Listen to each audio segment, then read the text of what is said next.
잠언 20장에도 마찬가지 이제 여러 가지 지혜를 이야기하고 있습니다. 그 지혜를 보면은 우리 삶의 이렇게 전반적인 부분을 이야기하고 있죠.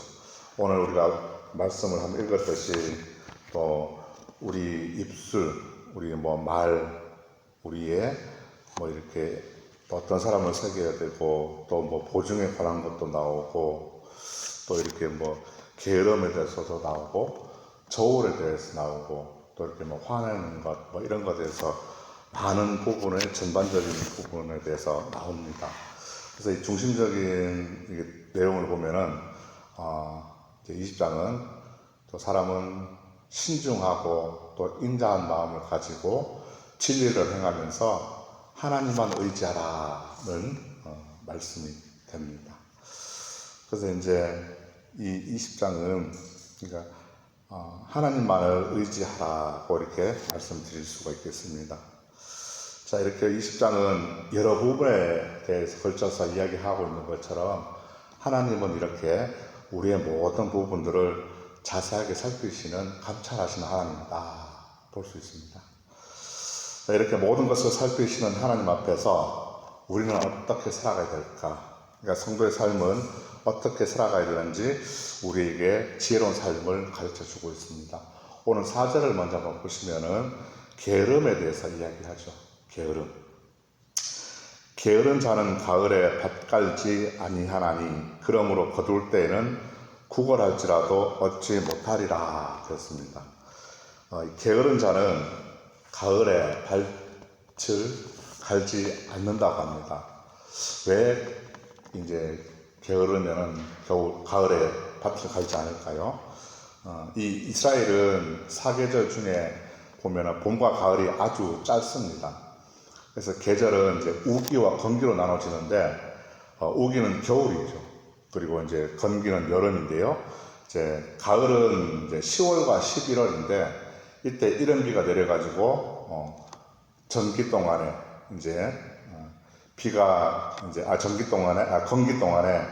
비가 안 오니까 땅이 바짝 마르지 않습니까? 비가 안 오니까. 그러니까 이 건기 동안에 이제 바짝 말라있던 이 땅을 갖다가 이제 농사를 지으려면은 이제 경작을 해야 되지 않습니까? 땅을 일궈야 되는데 그렇게 이제 비가 오므로 인해서 좋게 땅을 만들어주는 거죠. 그래서 농부는 이때 밭을 갑니다. 밭을 갈아가지고 이 시기에 이제 곡식의 씨앗을 이제 뿌리는데 이 11월에 이른 비가 내리기 시작해가지고 이제 12월까지는 비가 자주 내립니다. 그리고 12월 이후부터는 2월달까지는 날씨가 춥기 때문에 이제 눈이 이제 내리는데요. 겨울이 지나면은 이 건조한 계절이 이제 시작이 되는데 그 이후에 한 5개월 정도는 비가 오지 않는 건기가 되기 때문에 이제 비가 왔다가 안 오면 이제 딱딱하게 굳어집니다. 그래서 이제 밭을 갈고 싶어도 이제 힘든 거죠. 그래서 이제 비가 오는 계절인 이 가을에 이제 밭을 갈지 않으면은 어떻게 되냐면 한 해 농사를 지을 수가 없지 않습니까? 그래서 망치게 되는데 그걸 알면서도 춥다고 해가지고 이제 집에만 있는 겁니다. 농사를 지어야 되는데 그때 씨를 뿌리지 않으면은 남들은 농사를 잘 지어가지고 이제 추수할 때가 되면은 이제 수확을 하게 되는데 그 게으른 자는 그게 씨를 뿌리지 않았으니까 이제 추수를 못하게 되는 거죠. 그래서 게으르면은 구걸할지라도 얻지 못하게 되는 상황이 벌어집니다. 그래서 게으른 자에게는 이제 자신의 매를 자기가 벌었기 때문에 사람들은 양식을 주지 않게 되는 거죠. 자, 게으르면은 양식이 없게 되고 또 굶게 된다 이렇게 말씀합니다. 13절에도 오늘 보니까 이렇게 말씀합니다. 너는 잠자기를 좋아하지 말라. 네가 빈궁하게 될까 두려우니라 이렇게 얘기합니다. 잠자기를 좋아하는 자는 이제 굶게 되는 거죠. 그래서 오늘 7절에도 보니까 이렇게 온전하게 행하는 자가 의인이라 그랬습니다. 그의 후손이 복이 있다. 마태복음 5장 48절에 보니까 이렇게 얘기합니다. 그러므로 하늘에 계신 너희 아버지가 온전하심과 같이 너희도 온전하라는 말씀이 있습니다. 저와 여러분은 하나님을 믿는 사람입니다. 그렇기 때문에 그 하나님을 믿는 사람답게 우리가 이제 그 삶이 되어야 되겠죠. 예수님을 우리가 마음에 온전히 모시고 또 믿음의 사람답게 그에 걸맞는 삶을 저와 여러분이 살아가야 될 줄로 믿습니다. 주님이 온전하신 것처럼 우리도 믿음으로 온전한 삶을 살아가야 된다함을 이야기하고 있죠. 또 12절에 보니까 이 귀와 눈에 대해서도 말하고 있습니다. 귀와 눈, 우리 사람에게 모두가 다 있는 귀와 눈, 이것은 무엇보다도 참 중요한 것 같습니다. 듣는 귀와 보는 눈은 다 여호와께서 지은 것이니라 그랬습니다. 하나님이 지으신 것이기 때문에 이 눈과 귀는 다 거룩한 겁니다. 자, 그래 듣는 것은 이제 우리가 믿음도 이 믿음은 들으면서 난다고 했지 않습니까? 눈은 또 보는 것이기 때문에 하나님이 이제 세상을 만드실 때도 마찬가지로 보시기에 좋았더라 이렇게 말씀을 하셨죠. 또 하나 이렇게 제가 이렇게 창세기를 보다가 이렇게 눈이 참 중요하다는 걸 좀 깨달았습니다. 뭐냐면은 이 눈은 이제 창세기에서 어떤 사건이 벌어집니다. 그 사건이 있는데 그 사건에 있어 가지고 제일 먼저 그 사건을 판단할 때 처음이 된다는 것. 그게 무슨 얘기냐면은 에덴 동산에서 선악과를 먹고 이제 아담과 하와를 내쫓았죠. 그때도 보면은 하나님께서 이렇게 말씀하십니다. 제일 먼저 보라고 하십니다. 야, 너희들 한번 봐라. 그러니까 우리가 봐야 된다는 걸 알 수 있습니다. 창세기 3장 22절에 보니까 여호와 하나님이 이르시되 보라 이 사람이 이 선악을 아는 일에 우리 중 하나같이 되었으니 또 24절에는 이같이 하나님이 그 사람을 내쫓았다 이렇게 말씀합니다. 그러니까 아담과 하와를 내쫓았죠. 선악과를 먹었는데 그렇게 이제 내쫓기 전에 하나님은 보라고 말씀을 하셨습니다. 또 신약에도 보니까 예수님의 제자들이 3년 동안 이제 함께 공부를 합니다. 3년 동안 함께 다니면서 예수님이 하신 것을 다 보고 배웁니다. 그렇게 해서 이렇게 보는 것 참 중요하다는 것을 알 수가 있죠. 자, 그리고 우리가 눈을 통해서 배운다는 겁니다. 그 배움을 그대로 학습을 하고 그것을 보고 또 하는 것이 눈 참 중요하다는 것을 또 알 수가 있습니다. 그리고 27절 이제 하나만 보면은 사람의 영혼은 여호와의 등불이라 사람의 깊은 속을 살피느니라고 얘기합니다. 하나님이 세상을 만드실 때 그때도 보면은 뭐 해도 만드시고 별도 만드시고 또 달도 만드시고 또 동물도 뭐 여러 가지도 만드시고 또 사람도 만드셨죠. 자, 그런데 하나님이 만드신 이 피조물 중에 유일하게 사람만 하나님 형상을 따라서 하나님이 만드셨습니다. 사람을 만드실 때 생기를 이렇게 불어넣으셨다 이렇게 얘기합니다. 자, 이 생기는 동물에게는 없습니다. 그렇죠? 동물에게는 없는 생기인데 그래서 이제 사람에게 있는 영혼이 있다는 겁니다. 그러니까 영은 사람의 전부를 이야기합니다. 사람은 이렇게 육체만 몸만 있는 것이 아니라 우리에게는 영혼이 있지 않습니까? 그래서 인간은 우리 영혼이 먼저 회복돼야 되는 것이죠. 그래서 이제 하나님께서는 등불처럼 사람의 영혼을 비추셔서 사람의 마음속 깊은 곳까지 이렇게 자세하게 낱낱이 살피시는 바로 분이십니다. 자, 하나님이 사람에게 주신 최고의 선물 중 하나가 바로 사람을 만드실 때 영혼이 있는 영적인 존재로 만드셨다는 거죠. 창세기 2장 7절에 보니까 여호와 하나님이 땅의 흙으로 사람을 지으시고 생기를 그 코에 불어 넣으시니 그 사람이 생명이 됐다 그랬습니다. 사람에게는 영혼이 있기 때문에 우리가 하늘에 계신 하나님께 이제 아버지라고 부를 수가 있는 것이 있죠. 그러므로 하늘에 계신 너희 아버지의 온전하심과 같이 너희도 온전하라고 아까 말씀하신 것처럼 이제 하늘에 계신 너희 아버지라고 우리는 하나님을 부를 수 있는 겁니다. 동물은 하나님을 아버지라 부르지 않지 않습니까? 그래서 사람에게만 영혼이 있기 때문에 하늘에 계신 아버지를 우리 아버지라고 부를 수 있는 거죠. 그게 얼마나 참 감사한지 모르겠습니다. 만약에 우리에게 인간이 동물처럼 영혼이 없다면 하나님을 아버지라고 부를 수가 없지 않습니까? 저와 여러분은 하나님을 아버지라고 부르는 하나님의 자녀입니다. 하나님의 성도죠. 하나님의 거룩한 백성 자녀입니다. 그래서 이제 우리는 하나님의 부르신 뜻을 따라서 살아가는 그런 존재가 됐습니다. 바울이 갈라디아서에서 이렇게 얘기했습니다. 1장 4절에 그리스도께서 하나님 곧 우리 아버지의 뜻을 따라 이 악한 세대에서 우리를 건지시려고 우리 죄를 대속하기 위하여 자기 몸을 주셨다 그랬거든요.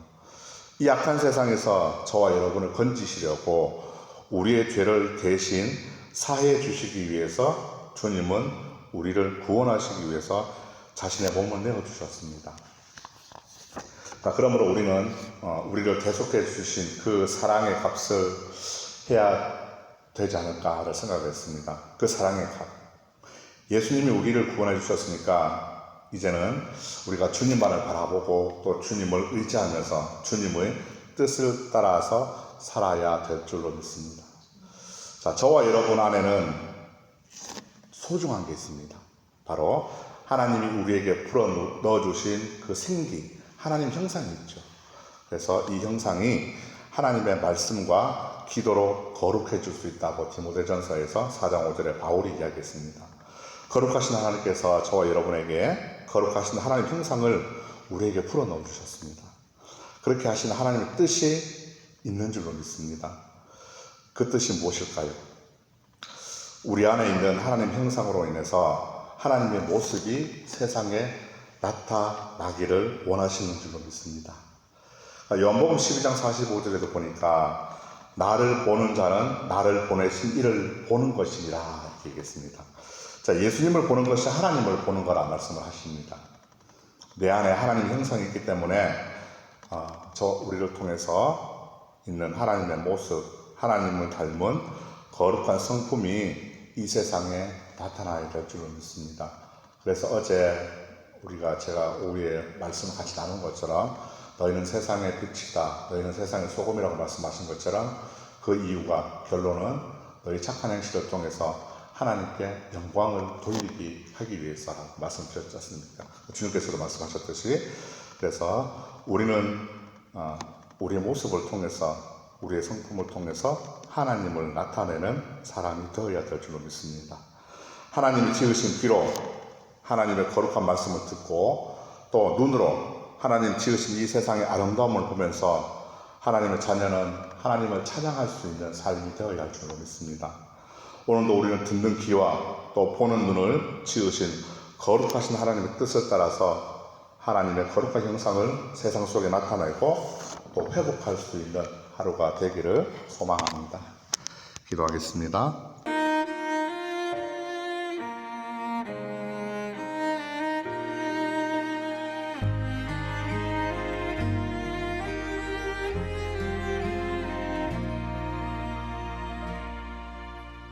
나는 하나님을 예배하는 예배자입니다.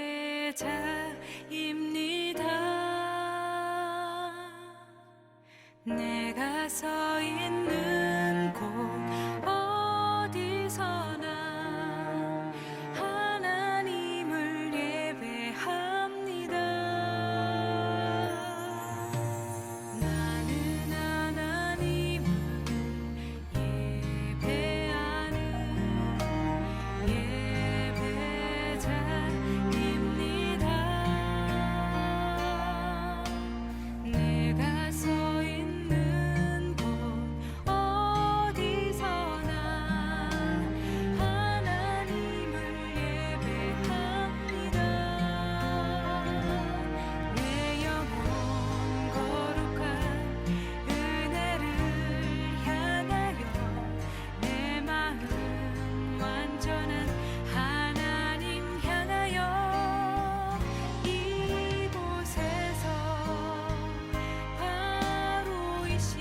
이 시간 하나님을 예배합니다.